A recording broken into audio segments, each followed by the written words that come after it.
Oh, hi. I'm Owlbear Rogue. Welcome to the cave. It's fall, y'all. Much like the classic spooky film Beetlejuice, with a delightfully short runtime of 1 hour and 32 minutes, we're going to keep it short and sweet with tonight's video. Yeah, they really did do it better in the 80s. I myself was produced in the 80s, and I am slightly above average in height and sometimes sweet. Anywho, your gal Owlbear is hosting a Halloween movie marathon this weekend, and I have a lot of getting ready to do. Is Beetlejuice on that schedule? You bet it is. But I have to get to cleaning and making the snackos, so we're keeping it brief. I'm going to post the schedule for my movie marathon in the description of this video. So if you want to join in spirit, you can. It's a mix of classics and a few that are new to me. So stay tuned for next week's video and I'll tell you which were my favorites. All October long, I'm picking Halloweeny movies and series to highlight and talk about what we can learn from them about storytelling, about how they can make us better DMs. Last week I talked for a long time about Over the Garden Wall. Check out that video if you haven't yet. Over the Garden Wall had an enormous influence on me as a DM, and so I had a lot to say. In this video, I'll be diving into the fake turf of the train set your husband has been building in the attic. That's right, Beetlejuice. It's a film that holds up. The funny bits are still funny. The touching bits are still touching. Lydia's red dress is still killing it.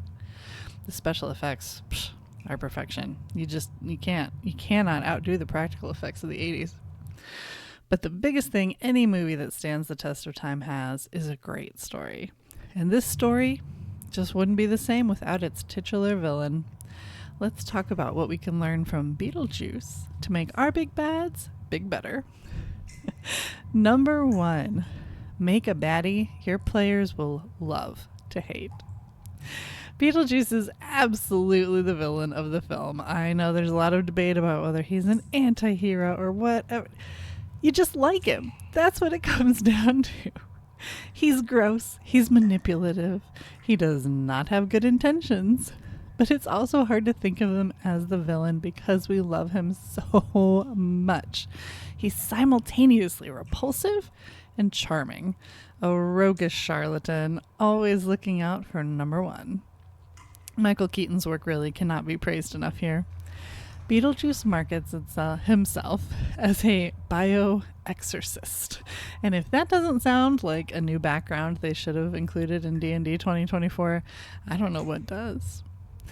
There's a time and a place for a baddie in your games that is strictly hateable. They've done terrible things to your party and they want them dead.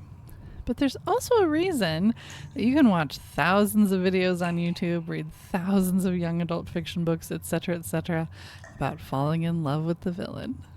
The movie Beetlejuice is at its best when Beetlejuice himself is on screen. He's a bad guy you're excited to see coming. Think about other movies that are named after the bad guy. Dracula, Chucky, Gremlins. The right villain makes you secretly glad they showed up because things are always more entertaining when they're around. So how can you make your big bad a character your players will love to hate? In Beetlejuice, they lean on several things. First of all, he is shameless. He will say or do anything, and you have no idea what's coming out of that foul mouth next. He's chaotic and powerful. He does ludicrous, startling, terrifying, hilarious things all over the map. Unpredictability is a powerful tool to keep your players engaged and on the edge of their seats. He is charming in his own twisted way. You can't help but root for him just a little. He's scrappy for sure. He will do anything to take care of himself. Have any of you all been watching Agatha All Along? She's another great example of this kind of baddie. Is she a good person? No. Are we probably going to like it if she gets everything she wants? Also no. Everything she thinks she wants anyway. But the audacity, the power, the confidence. Oh, there's something instinctively so admirable about those characters who are unabashedly survivors. Create a villain who's fearless, unpredictable, charming, and absolutely untethered to anything like a moral code. And watch your players fall head over heels in that love-hate relationship. It will keep them coming back, if for nothing else than to see what's going to happen next. Number 2, make a baddie who wants something real bad. Beetlejuice is a simple ghost. He just wants to freely roam the world of the living, sowing chaos and terror, unchecked, untethered. And when we visit the afterlife in the film, it's pretty easy to see why. Hell is bureaucracy, and bureaucracy is hell. And it's no fun there. And Beetlejuice, he lives, well, sort of lives, he unlives, he's dying for a good time. Having something he really wants, and frankly understandably so, and combining that with that charming underdog quality we just talked about, makes you want to see him succeed, almost.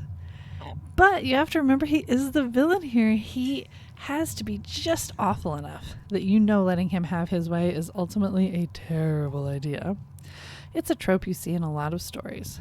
The bad guy in a pitiable situation. You feel a little bit sorry for him, or at least you understand that you would also be unhappy in their shoes. Hannibal Lecter stuck in prison, Loki captured by the other gods and tortured by the venom of a serpent, Frankenstein's monster seeking well-deserved vengeance on his creator, but hurting the innocent in the process. How can you take this into your games? Well, if you have a villain with a big need and a plan to fill it, you've got yourself a plot. You've got yourself a plot, you got yourself a game.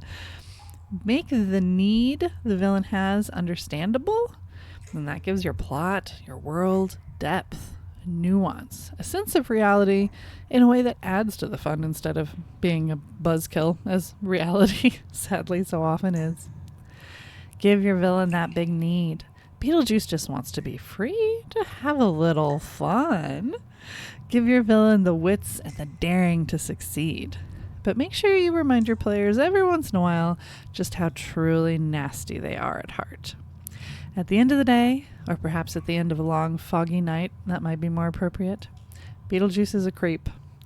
What he wants may be understandable, but it is not good for anyone but him.